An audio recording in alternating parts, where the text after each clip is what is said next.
आप सबको नव वर्ष की बहुत बहुत शुभकामनाएं।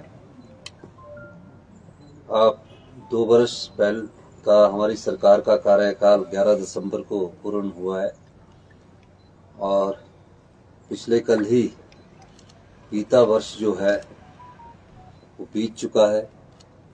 अब नव वर्ष की शुरुआत हुई है।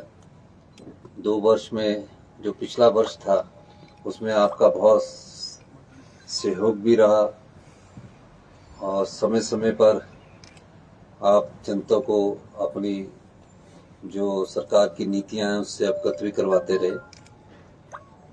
हमारी सरकार ने जब सत्ता संभाली थी उसमें प्रदेश की अर्थव्यवस्था चरमरा गई थी। हमने फैसले किए और फैसले करने के बाद हमारी अर्थव्यवस्था में सुधार हुआ और तकरीबन 2200 करोड़ रुपए से अधिक का राजस्व हमने एकत्रित किया।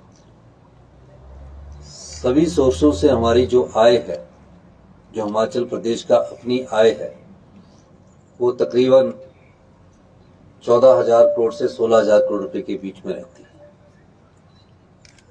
और जो हमारी संपदा है, जब हम बजट प्रस्तुत करते हैं, उस बजट प्रस्तुत करते हुए भी हम अपने एस्टीमेट लगाते हैं कि हमारा बजट इतने 1,000 करोड़ का होगा। लेकिन बजट के बाद भी कई बार पिछले कई वर्षों से उस बजट में होल चलता रहा है, यानी कि बजट 58,000 करोड़ का प्रस्तुत किया गया है और 4,000 करोड़ रुपए तक का जो हमें टैक्सेस आने चाहिए थे, रेवेन्यू आनी चाहिए थी, ग्रांट्स आनी चाहिए थी, वो नहीं मिली। तो 4,000 करोड़ रुपए का उस बजट में होल भी होता है। पर हम कब तक कर्ज पर कर्ज लेकर प्रदेश की अर्थव्यवस्था को और कमजोर करते जाएंगे। 2 साल में हमने 28,000 करोड़ रुपए का कर्जा लिया। वो कर्जा क्यों लिया? वो कर्जा जो पिछला लोन था उसमें 10,000 करोड़ रुपया ब्याज के दिए गए और 8,000 करोड़ रुपया जो मूलधन था उसको प्रिंसिपल अमाउंट बोलते हैं, उसको वापस किया गया और बाकी का कर्जा हमने इंस्टॉलमेंट में लगाने के लिए लिया। जो हमारी भारत सरकार कर्जे की लिमिट तय करती है उसी के आधार पर कर्जा लिया जाता है। कोई भी राज्य सरकार जो कर्जा है उस लिमिट से ज्यादा नहीं ले सकती है। जो भी भारत सरकार की गाइडलाइंस होती है उसके हिसाब से लिया जाता है। पर हमारी सरकार और हमारी मंत्रिमंडल के सभी सदस्यों ने कई ऐसे फैसले किए जो समाज के हित में हैं। कई ऐसे फैसले किए कि जिससे हमारी आय बढ़े और इस दृष्टिकोण से हम व्यवस्था परिवर्तन करते करते हिमाचल प्रदेश की अर्थव्यवस्था को पटड़ी पर लाए हैं। मैं ये कहना चाहता हूं कि आज के दिन हमने जब पाया कि हमें कमियां क्या है और उन कमियों को जब हमने समझने की कोशिश की, कई घंटों की बैठकें मंत्रिमंडल के हमारे मंत्री संबंधित विभाग के मंत्री ने ली। उसके बाद मुझे प्रेजेंटेशन की गई। प्रेजेंटेशन करने के बाद फिर उसके बाद दोबारा से मंत्रिमंडल के जो हमारे सहयोगी थे, संबंधित मंत्री थे, उन्होंने बैठक ली। फिर प्रेजेंटेशन की गई और सबका एक फैसला था कि हिमाचल प्रदेश को आत्मनिर्भर बनाना है। और इस दृष्टि से हमने कई महत्वपूर्ण बदलाव भी किए, जिसका परिणाम ये हुआ कि आज अर्थव्यवस्था पटरी पर आ रही है। अगर इस अर्थव्यवस्था को और मजबूती प्रदान करनी है तो हमें और अधिक कदम उठाने पड़ेंगे। हर वर्ष की भांति मैं 1 तारीख को आपके साथ वैसे भी मुलाकात करता हूं, लेकिन मैं आपको कहना चाहता हूं कि हमारी इन्वेस्टमेंट ड्रेन कैसे हो रही है। हम उसको ये कह सकते हैं कि कई चीजों को हमने रोका है, कि कई चीजें जिससे हमको हमारे राज्य के लोगों को फायदा नहीं होता है, उन चीजों को हमने रोका है। अब बिजली में हम 2200 करोड़ रुपए का अनुदान देने की बात करते हैं और हमने पाया कि बिजली में सरकारी कर्मचारी जो बिजली बोर्ड की है और जो पेंशन भोगी है, उन पर हम 2.5 रुपए पर यूनिट बिजली का खर्चा करते हैं सैलरी और पेंशन देने का। वो हमारे हिमाचल के लोग हैं, उन्होंने बिजली बोर्ड की सेवा की है और हमारी सरकार की कमिटमेंट है कि हम उन्हें सामाजिक सुरक्षा मुहैया करवाए। इस संदर्भ में 29,000 के करीब सरकारी कर्मचारी जो रिटायर्ड हो चुके हैं और जो 14,000 कर्मचारी हमारे बिजली बोर्ड में, उन सबके वेतन और पेंशन पर हमारे तकरीबन 200 करोड़ रुपया पर मंथ खर्च किया जाता है। तो आप अंदाजा लगाइए कि 130 करोड़ रुपया पेंशन पर और बाकी 80 करोड़ रुपया, 70 करोड़ रुपया उनकी पे पर किया जाता है। मैं खुद बिजली विभाग का मंत्रालय मेरे पास है, हमने कई बैठकें की, बिजली विभाग के अधिकारियों से चर्चा की, यूनियन से चर्चा की और कर्मचारियों से चर्चा की। सबने कहा कि हम सामर्थ्य हो सकते हैं, कुछ फैसले लेने की जरूरत है और इस दृष्टि से हमने फैसले लिए और जो हमें अनुदान देना था उसमें कुछ कमी आई है। लेकिन हम सोचते हैं कि जो समृद्धशाली लोग हैं और जो धनवान लोग हैं, जो अमीर लोग हैं, उनको किसी प्रकार का अनुदान नहीं मिलना चाहिए। और इस अनुदान के दृष्टिकोण से मुख्यमंत्री के तौर पर जब मैं हूं, मुझे सब कुछ मिलता है, हमारे मंत्रिमंडल के सदस्य सब कुछ मिलता है और हम पे करने की कैपेसिटी में है। तो हमने ये कोशिश की है कि जो समृद्धशाली लोग हैं वो स्वेच्छा से भी अपनी जो बिजली का अनुदान है, जो बिजली की सब्सिडी है, उसका त्याग कर सकते हैं। मैं मुख्यमंत्री होने के नाते मेरे जो घर है, जो मेरा अपना व्यक्तिगत घर भी है, उसमें भी अनुदान मिल रहा है। अब मेरा व्यक्तिगत घर या शिमला में हम रह रहे तो उसमें भी अनुदान मिल रहा है। तो जब मैं मुख्यमंत्री और मैं भी सब्सिडी ले रहा हूं तो ये अच्छी बात नहीं है। पिछले कल हमारे मंत्रिमंडल के सदस्यों के साथ बैठक हुई तो सबने कहा कि हम जब दे सकते हैं तो हम अनुदान क्यों लें। इस दृष्टिकोण से आज मैं जो भी मेरे घर में जितने भी मेरा जो घर है अपना व्यक्तिगत, एक तो सरकारी आवास है, इसमें भी, और जो मेरा निजी आवास है और जो मेरा फ्लैट है, उसकी भी जो अनुदान हमें मिल रहा है बिजली का, उसकी स्वेच्छा से मैं चाहता हूं कि उस सब्सिडी को हम नहीं लें। और सब्सिडी किसे दी जाए, उस अनुदान को किसको दिया जाए, जो गरीब है और जो इसका सही मायने में हकदार है, उसके लिए हमने फैसला किया है। तो हमने एक परफॉर्मा बनाया है जिसमें मैं खुद अपने मकान की स्वेच्छा से अनुदान बंद करने की बात अधिकारियों से कर रहा हूं। और इसमें मैं जनता से भी अपील करना चाहूंगा कि इस मौके पर हमने एक टोल फ्री नंबर दिया है। जो भी सामर्थ्य है, इस ऑप्शनल है, हम नहीं कह रहे, हम किसी पर फोर्स नहीं कर रहे कि आपको छोड़नी पड़ेगी। हम ये कह रहे हैं कि आप अगर सामर्थ्य है तो आपको भी समाज को देने का वक्त आया है। जिस समाज से हमने लिया, जिस समाज से हमने शिक्षा ग्रहण की, जिस समाज से हमने अपनी सब सुविधाएं ली, तो एक समय हमें उनको देने का भी समय आता है। तो हम उस अनुदान को क्यों ले जिसमें गरीब का हक है, जिसमें आम आदमी का हक है, जिसमें किसान का हक है, जो सामर्थ्य नहीं है, उस अनुदान को हम छोड़ने की अपील हिमाचल प्रदेश की जनता से भी करना चाहते हैं। और इन सब कदमों से हम आत्मनिर्भरता की ओर बढ़ेंगे और 2032 में जो हमारा संकल्प है, हमारी सरकार का संकल्प है कि हिमाचल प्रदेश आत्मनिर्भर बनेगा, उस दृष्टि से हम ये आज आपसे बात करने के लिए यहाँ आए। मैं हिमाचल की जनता से ये भी कहना चाहता हूँ कि हिमाचल प्रदेश के सर्वांगीण विकास के लिए मैं प्रदेश के आर्थिक रूप से समर्थ एवं संपन्न बिजली उपभोक्ताओं से यह अपील करता हूं कि वे प्रदेश के आत्मनिर्भर बनाने के प्रदेश सरकार के प्रयासों में भागीदारी बने और प्रदेश के विकास के लिए बिजली पर मिलने वाली सब्सिडी का स्वेच्छा अनुसार परित्याग करें। इसके लिए बिजली बोर्ड द्वारा एक प्रारूप जारी किया गया है जिसको उपभोक्ता विभिन्न श्रेणियों से विभाग के पास जमा करवा सकते हैं।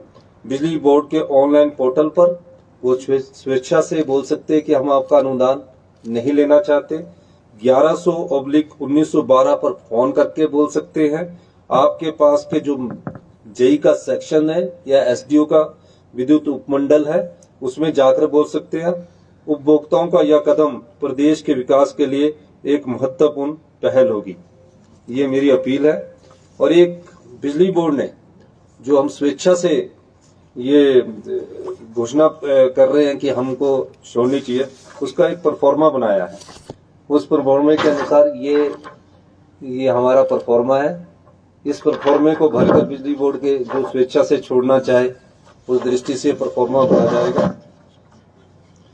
इसके अलावा मेरे नाम पर भी मैं आपको बताना चाहूंगा,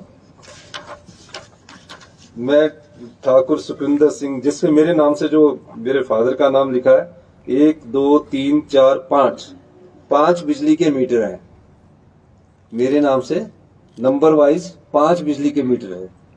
अब मेरे को ही 125 के हिसाब से 500 और 625 यूनिट बिजली अनुदान के रूप में मुझे मिल रही है।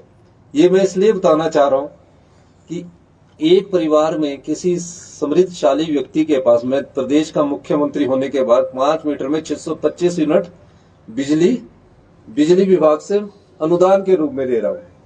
ये अनुदान उस गरीब व्यक्ति को मिलना चाहिए, उसको मिलना चाहिए जिस पर उसका अधिकार है। ये सब कब पता लगा? ये सब जब हमें प्रेजेंटेशन मिली, जब हमें पता लगा कि एक एक व्यक्ति के नाम पर 100 मीटर लगे हैं, एक एक व्यक्ति के नाम पर 285 मीटर लगे हैं। तो जब प्रेजेंटेशन में पता लगा तो मैंने पूछा कि मेरे नाम पर भी कितने मीटर है, मेरा घर वहां भी है। तो मुझे ये सूचना मिली कि मेरे नाम पर भी 5 मीटर है। और 5 मीटर में क्या है कि जिसके नाम पर 1 मीटर लगा उसको 125 यूनिट का सब्सिडी है, तो दूसरे मीटर पर भी 125 यूनिट की सब्सिडी है। तो इस दृष्टिकोण से हमने पाया कि ये गलत है। मुझे सब सुविधाएं मिल रही है, मंत्रिमंडल के सभी सदस्यों को सुविधाएं मिल रही है, और विधायकों से सबसे चर्चा करने के बाद सबने ये कहा कि हम इस सुविधा को नहीं लेना चाहते। हम पहले जो मार्गदर्शक है, जो हम आए हैं सरकार चलाए, हम अपने ऊपर ये लागू करते हैं और अपने मीटर की सब्सिडी का परित्याग, 500 मीटर की जो सब्सिडी है उसका परित्याग करते हैं। और इस दृष्टि से ये हम कहना चाहते हैं और सभी हिमाचल वासियों से हम अनुरोध करना चाहते हैं कि जो भी अपनी सब्सिडी विड्रॉ करेगा वो कृपा करके अपने मीटर्स के नंबर के साथ अपना परफॉर्मा जो हम भर के उनको देंगे उसके अनुसार करे, ताकि जो तकरीबन इस सारे प्रकार से 200 करोड़ रुपए की आय होगी। महज ये आय का मतलब नहीं है, एक नैतिकता की भी बात होती है। जो सत्ता में लोग होते हैं उनका एक दायित्व भी बनता है और जिम्मेवारी भी बनती है, कर्तव्य भी बनता है, जवाबदेही भी बनती है। तो ये हमारी जवाबदेही भी जनता के प्रति है।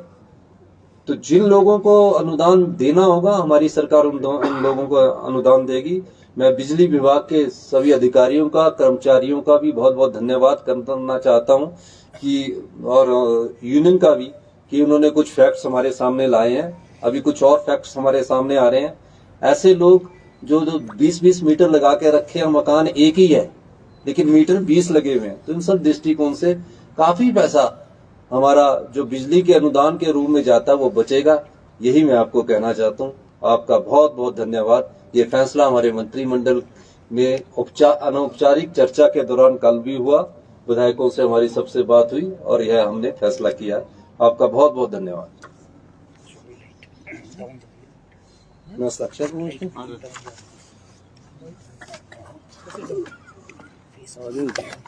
गुप्ता जी पेन दो आप।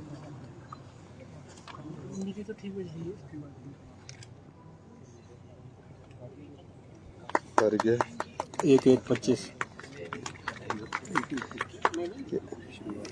शुरुआत की है आज। बाकी मंत्रिमंडल वाले अपने आप फॉर्म भर के आपको जरूर बताएंगे कि ये सब शुरुआत कर रहे हैं। Thank you. कोई क्वेश्चन पूछना था? और सर, इस 100वें वर्ष में सरकार के लिए चुनौतियां क्या है फाइनेंस की दृष्टि से? देखिए, हिमाचल के पास अपार संपदा है। हिमाचल कोई गरीब प्रदेश नहीं है। हिमाचल की आर्थिक जो लोग हैं वो धनवान है, सरकार गरीब है। ऐसा नहीं कि हिमाचल के लोगों के पास किसी चीज की कोई कमी है, लेकिन एक जब हिमाचल विकसित हो रहा था, विकास की गति पकड़ रहा था, सभी मुख्यमंत्रियों ने उसमें अपना योगदान दिया। और जब ये देखा कि उनको सामर्थ्यशाली बनाना है तो सब प्रकार के अनुदान की सुविधा हमारी सरकार द्वारा देती गई। जब समृद्धशाली लोग बन गए तो उस समय हमारा ये दायित्व बनता है कि हम अपने समाज को, हिमाचल की जनता को भी जागरूक करें और पहले जो हम जनता पर बात करना चाहते हैं उससे पहले अपने पर लागू करें। इस दृष्टि से हम आगे बढ़ रहे हैं और इसमें कोई दो राय नहीं कि जो भी समस्याएं हैं उसका मुकाबला हिमाचल की जनता, प्रदेश के देवी देवताओं के अनुसार, सभी मंत्रिमंडल के सदस्यों के अनुसार, सभी अधिकारी और हिमाचल के कर्मचारियों के साथ मिलकर इस चुनौती को हम पार कर लेंगे। सर, कैबिनेट में एक डिसीजन हुआ था जिसमें जो इनकम टैक्स के दायरे में जो लोग हैं उनको सब्सिडी नहीं देने का सरकार ने ऐलान किया था। नहीं, चर्चा हुई थी। इम्प्लीमेंट हो पाएगा? आप भी, मैं पत्रकार बंधु है, चर्चा अलग चीज है, फैसला अलग चीज है। अगर चर्चा हुई है तो उस पर फैसला अभी नहीं हुआ है। फैसले की नोटिफिकेशन होती है तो कई चीजों को आप चर्चा में सोशल मीडिया के माध्यम से ना उठाएं। जब फैसले की नोटिफिकेशन आ जाए तो उसको सोचो कि ये फैसला हुआ है।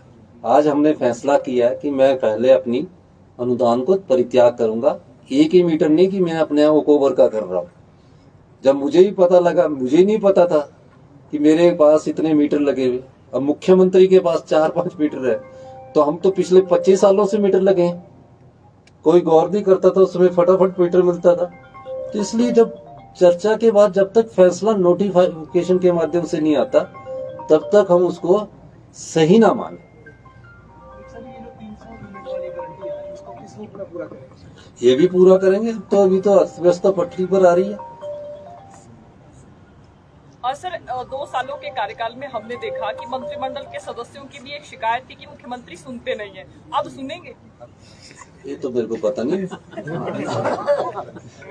मंत्री तो मेरे साथ ही होते हैं। मंत्रिमंडल में कौन होते हैं? उसी में चर्चा होती ना, तो मंत्रिमंडल में सुनाई होती ना। मुख्यमंत्री जी, आज आपने सब्सिडी छोड़ के प्रदेश की आर्थिकी को सुधारने के लिए एक अच्छा उदाहरण दिया है, परंतु आपसे सवाल ये है, कांगड़ा की एक कंपनी का जिक्र आ रहा है जिसके 15 साल के लिए ऑल टैक्सेस माफ किए गए हैं, उसके पीछे कारण क्या है, बता पाएंगे क्या? नहीं, ये पता करना, मुझे बताना आपने, फिर मैं पता करके आपको बताऊंगा। धन्यवाद।